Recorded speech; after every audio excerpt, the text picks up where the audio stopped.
Praise the Lord. ദൈവതിരുനാമത്തിന് നന്ദിയോടെ സ്തോത്രം ചെയ്യുകയും സ്തുതിക്കുകയും ചെയ്യുന്നു. ദൈവവചന കേൾവിയിലേക്ക് ബഹുമാന്യരായ എല്ലാ കേൾവിക്കാരെയും യേശുക്രിസ്തുവിൻ്റെ നാമത്തിൽ സ്വാഗതം ചെയ്യുകയാണ്. സ്വർഗത്തിലെ ദൈവം നിങ്ങളെ ധാരാളം അനുഗ്രഹിക്കുമാറാകട്ടെ. ഈ കേൾക്കുന്ന ദൈവത്തിൻ്റെ വചനം നിങ്ങളുടെ ആത്മീക ഭൗതിക ജീവിതത്തിന് ഏറ്റവും അനുഗ്രഹത്തിനും വിടുതലിനും കാരണമായി തീരട്ടെ എന്ന് പ്രാർത്ഥിക്കുകയാണ്. ദൈവത്തിൻ്റെ വചനം ആർത്തിയോടെ, ആവേശത്തോടെ, താല്പര്യത്തോടെ കേൾക്കുന്നത് ഒരിക്കലും നഷ്ടമല്ല, അത് അനുഗ്രഹമാണ്. നമ്മുടെ ജീവിതത്തിലെ ഓരോ തീരുമാനങ്ങളെയും ദൈവത്തിൻ്റെ വചനവും പരിശുദ്ധാത്മാവും സ്വാധീനിക്കണം. ഓരോ ദിവസവും പലതരത്തിലുള്ള തീരുമാനങ്ങൾ നമ്മുടെ ജീവിതത്തിൽ ചെറുതും വലുതുമായത് നമ്മൾ എടുക്കാറുണ്ട്. ഇന്നത്തെ ഈ ദൈവവചന സന്ദേശത്തിലൂടെ പരിശുദ്ധാത്മാവ് നിങ്ങളോട് സംസാരിക്കാൻ ആഗ്രഹിക്കുന്ന കാര്യം, ഉചിതമായ സമയത്ത് ഉചിതമായ തീരുമാനം എടുക്കുക.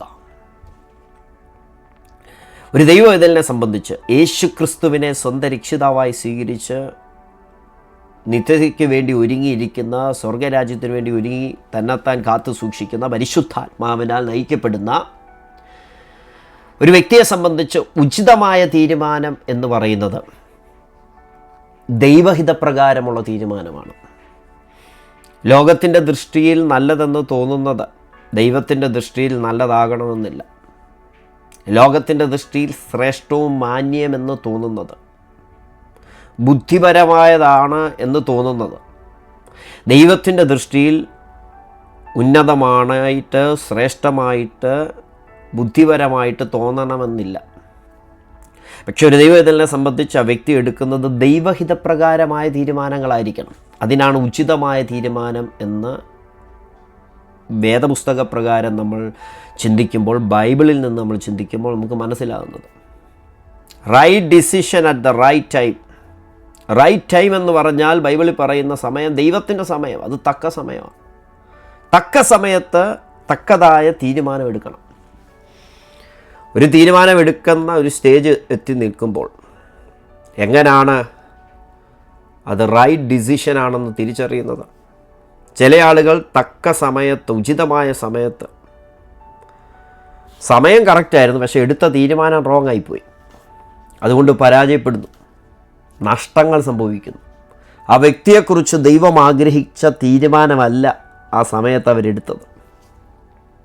ചില ആളുകൾ കറക്റ്റ് തീരുമാനം എടുത്തത്, പക്ഷേ അത് റൈറ്റ് സമയത്തല്ല എടുത്തത്. നമുക്കറിയാം, വേദപുസ്തകത്തിൽ പറയും, തക്ക സമയത്ത് പറഞ്ഞ വാക്ക് വെള്ളിത്താലത്തിൽ പൊന്നാരങ്ങ പോലെയെന്ന്. എന്ന് പറഞ്ഞാൽ ഒരു കറക്റ്റ് ഒരു സമയത്ത്, അതായത് വാക്ക് പറയേണ്ട, കാര്യങ്ങൾ പറയേണ്ട സമയത്ത് കൃത്യമായി ആ വാക്ക് പറഞ്ഞപ്പോൾ അതെത്ര മനോഹരമാണ്. വെള്ളിത്താലത്തിലെ പൊന്നാരങ്ങ പോലെയാണ്. എന്ന് പറഞ്ഞാൽ ആ കറക്റ്റ് സമയത്ത് ആ വാക്ക് പറഞ്ഞതുകൊണ്ട് വലിയ വിടുതൽ സംഭവിച്ചു എന്ന് പറയുന്നത് പോലെ, ഉചിതമായ സമയത്ത് ഉചിതമായ തീരുമാനം എടുക്കണം. ആ ഉചിതമായ തീരുമാനം എടുക്കുന്നത് ആ റൈറ്റ് ടൈമിലായിരിക്കണം. സമയം വൈകിപ്പോയത് ചില തീരുമാനങ്ങൾ എടുക്കാൻ. അതുകൊണ്ട് എന്തു പറ്റി? പരാജയങ്ങൾ സംഭവിച്ചു, നഷ്ടങ്ങൾ സംഭവിച്ചു. പിന്നീട് എത്ര ശ്രമിച്ചിട്ടും ആ നഷ്ടങ്ങൾ നികത്താൻ പറ്റുന്നില്ല. പരിശുദ്ധാത്മാവ് വ്യക്തികളോട് ഇടപെടുകയാണ്. സഹോദര, സഹോദരി, മാതാവേ, പിതാവേ, അഭിഷക്ത ദാസ, ദാസി, നിൻ്റെ ജീവിതത്തിൽ, നിൻ്റെ തലമുറയുടെ ജീവിതത്തിൽ, വ്യക്തിപരമായ ജീവിതത്തിൽ, ശുശ്രൂഷയോടുള്ള ബന്ധത്തിൽ, ഭാവിയോടുള്ള ബന്ധത്തിൽ റൈറ്റ് ഡിസിഷൻ റൈറ്റ് ടൈമിലെടുക്കണം. ദൈവഹിതപ്രകാരമായ തീരുമാനം ദൈവഹിതപ്രകാരമായ സമയത്ത് നീ എടുക്കണം. ഒരുപക്ഷെ ചില തീരുമാനങ്ങൾ എടുക്കുവാൻ നീ വെയിറ്റ് ചെയ്യുന്ന ദിവസങ്ങളാണ് ഇത്. ഈ ദിവസങ്ങളിൽ നീ റൈറ്റ് ഡിസിഷൻ എടുക്കുവാൻ തയ്യാറാണോ? യേസ് പറയേണ്ടിടത്ത് യേസ് പറയാൻ, നോ പറയേണ്ടിടത്ത് നോ പറയാൻ ദൈവത്തിൻ്റെ ആത്മാവ് നിന്നെ സഹായിക്കും. വേദപുസ്തകം പറയുന്നു, തിരുവചനം പറയുന്നു, സങ്കീർത്തനം 73:4, നിൻ്റെ ആലോചനയാൽ നീ എന്നെ നടത്തും. ദൈവത്തിൻ്റെ കൗൺസിൽ ചില തീരുമാനങ്ങൾ എടുക്കാൻ നമുക്ക് വേണം. ദൈവത്തിൻ്റെ കൗൺസിൽ പ്രകാരം നടക്കുന്നൊരു വ്യക്തി പരാജയപ്പെടത്തില്ല. ആ വ്യക്തി ദൈവത്തിൻ്റെ പർപ്പസിനകത്തായിരിക്കും ഇരിക്കുന്നത്. ദൈവത്തിൻ്റെ വചനം ഒരിക്കലും ഒരു സക്സസ്ഫുള്ളായിട്ടുള്ള വ്യക്തിയാകാനല്ല നമ്മെ വിളിക്കുന്നത്. ലോകത്തിൽ ഒരുപാട് സക്സസ്ഫുൾ വ്യക്തികളെ കാണാം, വിജയിച്ചവരുടെ പട്ടിക കാണാം. ലോകപ്രകാരം നോക്കുമ്പോൾ അവർ ശ്രേഷ്ഠന്മാരാണ്, മാന്യന്മാരാണ്. They are successful in the sight of the world. പക്ഷേ ദൈവം നമ്മെ സക്സസ്ഫുൾ ആകാനല്ല വിളിക്കുന്നത്, ദൈവത്തിൻ്റെ പർപ്പസിനകത്ത് നിൽക്കാനാണ് ദൈവം വിളിക്കുന്നത്. ദൈവത്തിൻ്റെ പർപ്പസിനകത്ത് കഷ്ടതയുണ്ട്, ശോധനയുണ്ട്, പക്ഷേ അതിനകത്ത് സമാധാനം ദൈവം പകരും. ദൈവഹിതപ്രകാരം ജീവിക്കുന്ന വ്യക്തിയായി തീരാനാണ് ദൈവം നമ്മെ നടത്തുന്നതെന്ന് ആഗ്രഹിക്കുന്നത്. അതാ വചനം പറയുന്നത്, നിൻ്റെ ആലോചനയാൽ നീ എന്നെ നടത്തും. എത്ര പേർക്ക് ഈ സമയത്ത് വിശ്വാസത്തോടെ പറയാൻ പറ്റും, കർത്താവേ അവിടുത്തെ ആലോചനയാൽ അങ്ങനെ നടത്തും, അവിടുത്തെ ആലോചനയാൽ അങ്ങനെ നടത്തും? പറയാൻ പറ്റുന്നുണ്ടോ? മനുഷ്യ ആലോചനയല്ല, ലോകം പറയുന്ന ആലോചനയല്ല, ChatGPT പറയുന്ന ആലോചനയല്ല, ശാസ്ത്രം പറയുന്നതല്ല, നിൻ്റെ ആലോചനയാൽ. ആലോചനയിൽ വലിയവനായ ദൈവത്തിൻ്റെ ആലോചന, സാധ്യമാകുന്ന ആലോചന മാത്രമേ ദൈവത്തിൻ്റെ കയ്യിലുള്ളൂ. ദൈവത്തിൻ്റെ വചനം പറയുന്നു, നിൻ്റെ ആലോചന സാധ്യമാകും. ദൈവത്തിൻ്റെ ആലോചന സാധ്യമാകും. അതിനെ തെറ്റിച്ച് കളയാൻ, അതിനെ ദുർബലമാക്കാൻ ആർക്കും പറ്റത്തില്ല. നിങ്ങൾ പ്രാർത്ഥിക്കുന്നുവെങ്കിൽ നിങ്ങളുടെ ജീവിതത്തിൽ ദൈവത്തിൻ്റെ ആലോചനയാൽ ദൈവം നിങ്ങളെ നടത്തും. ദൈവത്തിൻ്റെ ആലോചനയാൽ ഉചിതമായ സമയത്ത് ഉചിതമായ തീരുമാനമെടുക്കുവാൻ പരിശുദ്ധാത്മാവ് നിങ്ങളെ സഹായിക്കും. ഉൽപ്പത്തി പുസ്തകം 13-ാം അധ്യായത്തിൽ 2 വ്യക്തികൾ തമ്മിൽ ചില തീരുമാനങ്ങൾ എടുക്കുന്ന ഒരു രംഗം കാണാൻ കഴിയും. അബ്രഹാമും ലോത്തും ചില തീരുമാനങ്ങൾ എടുക്കുകയാണ്. അബ്രഹാമിനെ ദൈവം ധാരാളം അനുഗ്രഹിച്ചു. കന്നുകാലി, വെള്ളി, പൊന്ന്, ഈ കാര്യങ്ങളിലൊക്കെ അബ്രഹാം ബഹുസമ്പന്നനായിരുന്നു. ഇഷ്ടംപോലെ സമ്പത്ത് അബ്രഹാമിനുണ്ടായിരുന്നു. അപ്പോൾ തന്നെ അദ്ദേഹത്തിൻ്റെ സഹോദരനായ ലോത്തിനും ഒരുപാട് സമ്പത്തുണ്ടായിരുന്നു. ഈ സമ്പത്ത് വർദ്ധിച്ചു കഴിഞ്ഞപ്പോൾ അവർക്ക് ഒന്നിച്ച് പാർക്കാൻ ആ ദേശത്ത് കഴിഞ്ഞില്ല. കാരണം ഇഷ്ടംപോലെ സമ്പത്തായി. ആടുമാടുകളും കൂടാരങ്ങളും ഒക്കെ ഒരുപാടുള്ളത് കൊണ്ട് അവർക്ക് ഒന്നിച്ച് പാർക്കാനായിട്ട് കഴിഞ്ഞില്ല. അതിൻ്റെ ഇടയ്ക്ക് അബ്രഹാമിൻ്റെ കന്നുകാലികളുടെ ഇടയന്മാർക്കും ലോത്തിൻ്റെ കന്നുകാലികളുടെ ഇടയന്മാർക്കും തമ്മിൽ പിണക്കമുണ്ടായി, വലിയ പ്രശ്നമുണ്ടായി. അപ്പോൾ അബ്രഹാം ലോത്തിനോട് പറയുന്നൊരു കാര്യമുണ്ട്. 9-ാം വാക്യത്തിൽ പറയാണ്, നാം സഹോദരന്മാരല്ലോ, ദേശമെല്ലാം നിൻ്റെ മുമ്പാകെ ഇല്ലയോ? എന്നെ വിട്ടുപിരിഞ്ഞാലും നീ ഇടത്തോട്ടെങ്കിൽ ഞാൻ വലത്തോട്ട് പോയിക്കൊള്ളുക, നീ വലത്തോട്ടെങ്കിൽ ഞാൻ ഇടത്തോട്ട് പോയിക്കൊള്ളുക പറഞ്ഞു.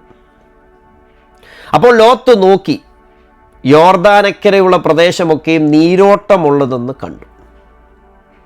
അബ്രഹാമിനെ സംബന്ധിച്ച് ദൈവഹിതപ്രകാരം തീരുമാനമെടുക്കുന്ന ഒരാളാണ്.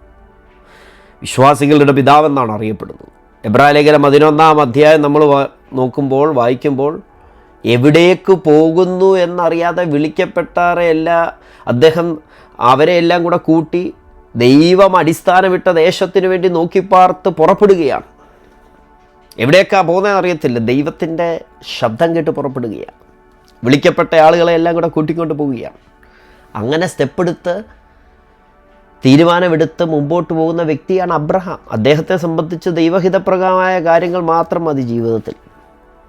അതാണ് പറഞ്ഞത്, നീ ഇടത്തോട്ടെങ്കിൽ ഞാൻ വലത്തോട്ട്, നിനക്ക് ഇഷ്ടമുള്ളത് എടുക്കാം എന്ന് ലോത്തിനോട് പറയും. ദേശമെല്ലാം നമ്മുടെ മുമ്പിൽ ഇരിക്കുകയാണ്, ഇതിനകത്ത് നിനക്കിഷ്ടമുള്ള ദേശം എടുക്കുക, എന്നെ വിട്ട് പിരിഞ്ഞു പോകണം, നമ്മളിനി ഒന്നിച്ച് പാർക്കാൻ പറ്റത്തില്ല, ഒന്നിച്ച് പോയി കഴിഞ്ഞാൽ പിണക്കങ്ങളാവും, ശരിയാകത്തില്ല, നിനക്ക് ഏത് തീരുമാനം വേണം എടുക്കാമെന്ന്. പക്ഷേ അവിടെ ലോത്ത് എടുത്തൊരു തീരുമാനമുണ്ട്. അദ്ദേഹം എന്ത് ചെയ്യുന്നത്, സോദോം എന്ന് പറയുന്ന ദേശം സെലക്ട് ചെയ്തു. അദ്ദേഹം സെലക്ട് ചെയ്യാനുള്ള കാരണം ആ ദേശം നീരോട്ടമുള്ളതായിരുന്നു. ആ ദേശം യഹോവയുടെ തോട്ടം പോലെ ആയിരുന്നു.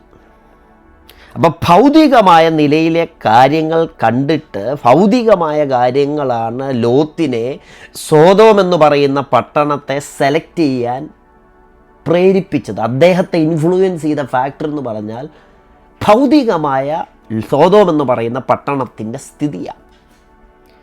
നീരോട്ടമുള്ളതാണ്, ഭൗതികമായി നല്ലതാണ്, അത് അദ്ദേഹം സെലക്ട് ചെയ്തു. പക്ഷേ അവിടെ ഒരു കാര്യം മറഞ്ഞു കിടപ്പുണ്ടായിരുന്നു. അതിൻ്റെ ആത്മീക സ്ഥിതിയെക്കുറിച്ച്, ആ പട്ടണത്തിൻ്റെ ആത്മീക സ്ഥിതിയെക്കുറിച്ച് ലോത്ത് ശ്രദ്ധിച്ചില്ല. 13-ാം വാക്യത്തിൽ വായിക്കുന്നു, സോദോം നിവാസികൾ ദുഷ്ടന്മാരും യഹോവയുടെ മുമ്പാകെ മഹാപാപികളുമായിരുന്നു. അബ്രഹാമിനെ വിട്ട് ലോത്ത് പോകുമ്പോൾ അബ്രഹാം കനാൻ ദേശത്ത് പാർക്കുകയാണ്. ലോത്ത് എന്ത് ചെയ്തെന്നറിയാമോ?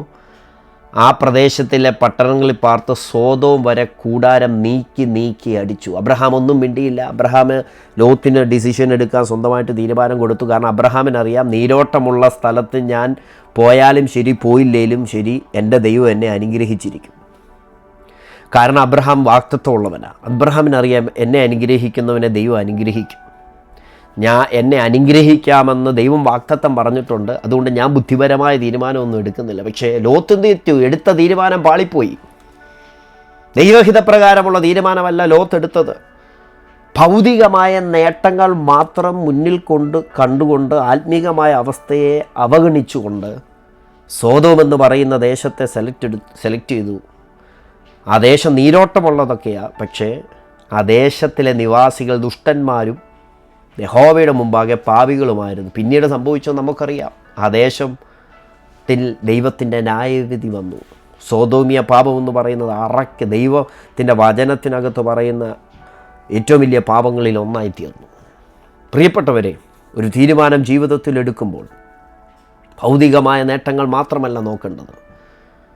അവിടെ ആത്മീകമായ സന്തോഷമുണ്ടോ, ആത്മീകമായ അനുഭവമുണ്ടോ എന്ന് നോക്കിയിട്ട് വേണം ഒരു ദൈവവേദൽ തീരുമാനമെടുക്കാൻ.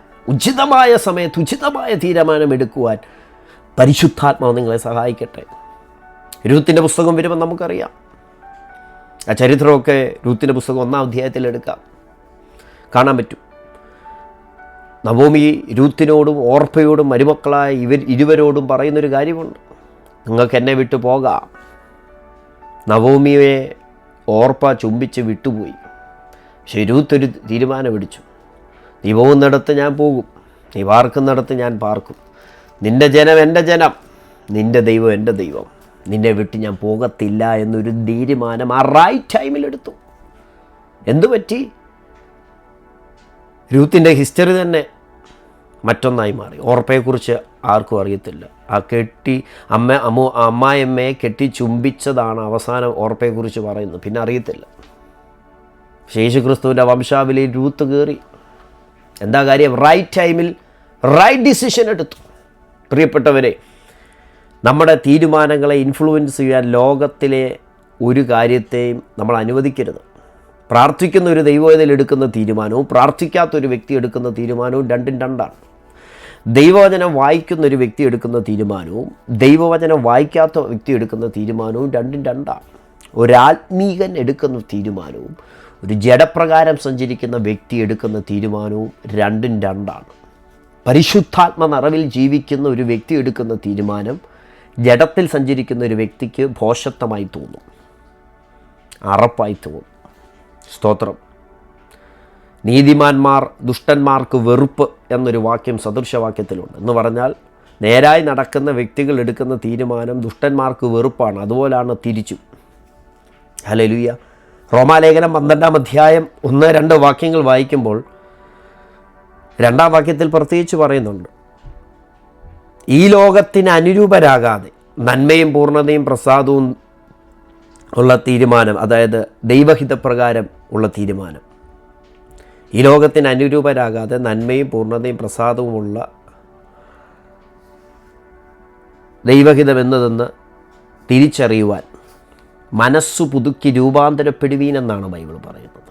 കൃത്യമായി പറഞ്ഞാൽ ഈ ലോകത്തിന് അനുരൂപരാകാതെ നന്മയും പ്രസാദവും പൂർണ്ണതയുമുള്ള ദൈവഹിതം ഇന്നതെന്ന് തിരിച്ചറിയേണ്ടതിന് മനസ്സു പുതുക്കി രൂപാന്തരപ്പെടുവീൻ എന്ന് പറഞ്ഞാൽ നമ്മുടെ വ്യക്തിപരമായ ജീവിതത്തിൽ ഒരു തീരുമാനമെടുക്കുമ്പോൾ, ദൈവഹിതപ്രകാരമായ തീരുമാനമെടുക്കുമ്പോൾ, അങ്ങനെ എടുക്കാൻ സാധിക്കണമെങ്കിൽ ലോകത്തിന് അനുരൂപരാകരുത്. Do not copy the behaviour and customs of this world. Do not be confirmed to this world എന്ന് പറഞ്ഞാൽ 24 മണിക്കൂർ ലോകപരമായ ലൗകികമായ ചിന്തകളാണ് നമ്മളെ ഭരിക്കുന്നതെങ്കിൽ, നമ്മളെ സ്വാധീനിക്കുന്നതെങ്കിൽ, ഒരിക്കലും നന്മയും പൂർണ്ണതയും പ്രസാദവുമുള്ള ദൈവഹിതപ്രകാരമായ തീരുമാനങ്ങൾ ദൈവഹിതപ്രകാരമായ സമയത്തെടുക്കാൻ നമുക്ക് കഴിയത്തില്ല. കാരണം നമ്മുടെ മനസ്സിനെ ഇൻഫ്ലുവൻസ് ചെയ്യുന്നത് ലോകമാണ്. അതാണ് ദൈവവചനം പറയുന്നത്, do not be confirm to this world. ലോകത്തിന് അനുരൂപരാകരുത്. ലോകത്തിന് അനുരൂപരായി തീർന്നാൽ ലൗകികമായ തീരുമാനങ്ങളെ നമ്മൾ എടുക്കത്തുള്ളൂ, ബുദ്ധിപരമായ തീരുമാനങ്ങളെ എടുക്കത്തുള്ളൂ. ദൈവഹിതപ്രകാരമായ തീരുമാനം എടുക്കത്തില്ല. അങ്ങനെ എടുക്കാതിരിക്കുമ്പോൾ എന്തു പറ്റും? നന്മയും പൂർണ്ണതയും പ്രസാദവും സമാധാനവും നമ്മുടെ ജീവിതത്തിൽ നിന്ന് നഷ്ടപ്പെടും.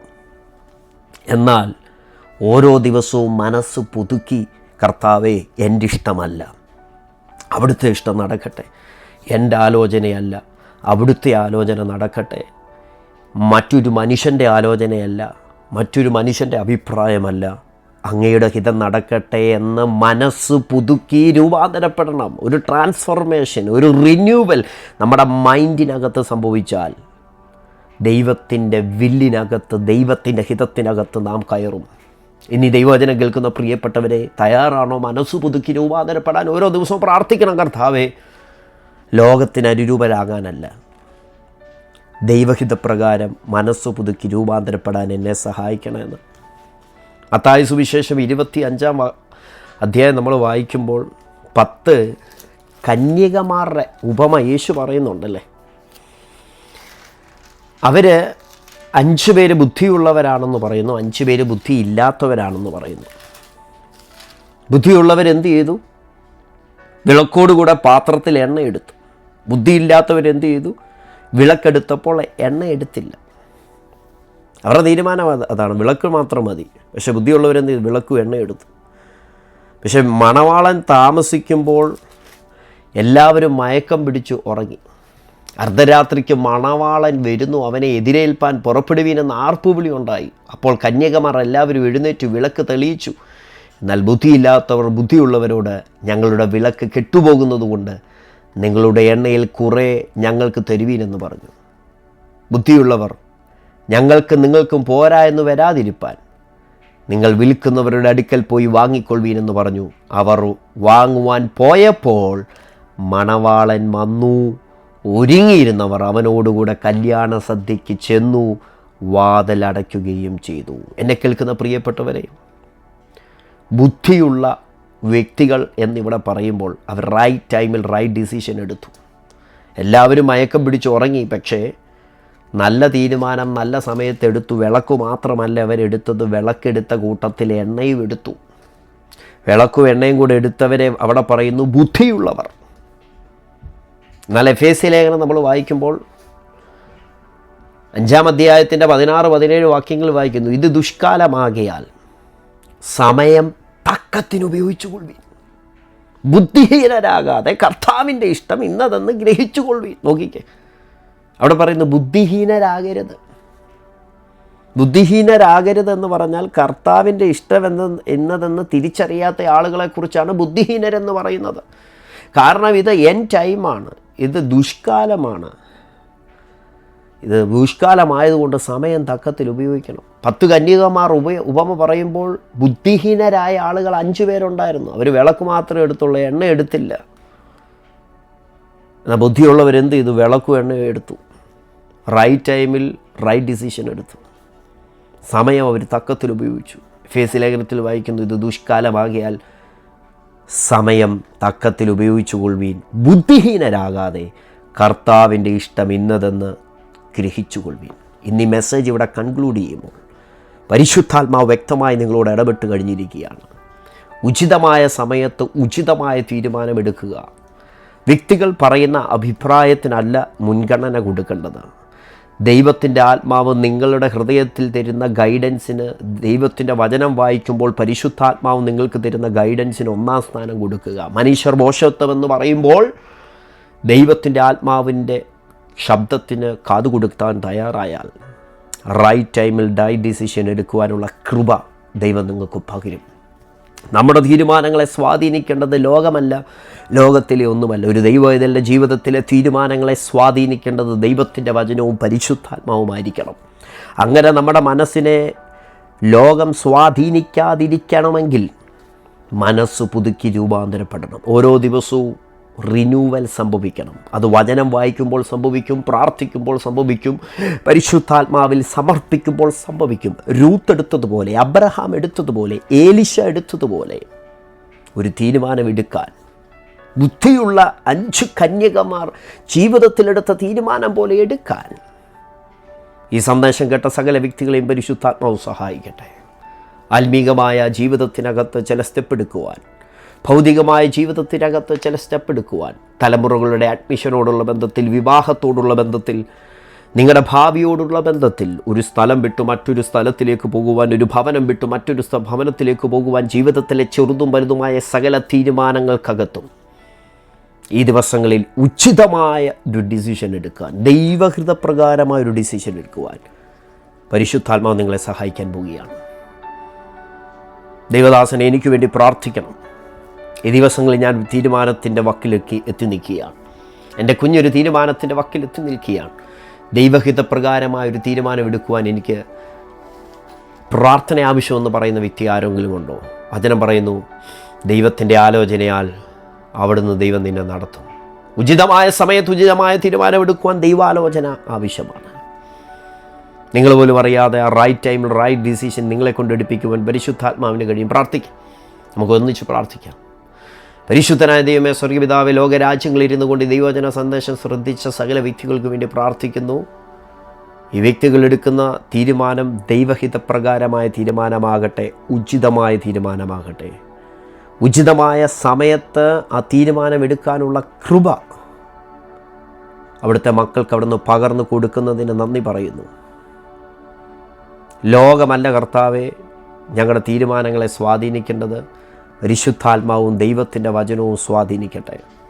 ലോകത്തിന് അനുരൂപരാകാതെ നന്മയും പൂർണ്ണതയും പ്രസാദവുമുള്ള ദൈവഹിതപ്രകാരമുള്ള തീരുമാനമെടുക്കാൻ അവിടുത്തെ മക്കളെ അവിടുന്ന് സഹായിക്കണമേ. ഇത് ദുഷ്കാലമാണല്ലോ, സമയം തക്കത്തിൽ ഉപയോഗിക്കാൻ സഹായിക്കണം.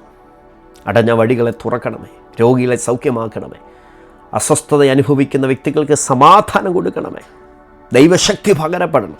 ഈ വചനം കേൾക്കുമ്പോൾ പരിശുദ്ധാത്മാ വ്യക്തികളിൽ വരട്ടെ. എല്ലാ അസ്വസ്ഥതകളെയും ക്യാൻസൽ ചെയ്ത് പ്രാർത്ഥിക്കുന്നു. അവിടുത്തെ വരവിനായി ഞങ്ങളെ ഒരുക്കും, യേശുവിൻ നാമത്തിൽ തന്നെ. ആമേൻ. ദൈവം നിങ്ങളെ ധാരാളം അനുഗ്രഹിക്കട്ടെ. Thank you.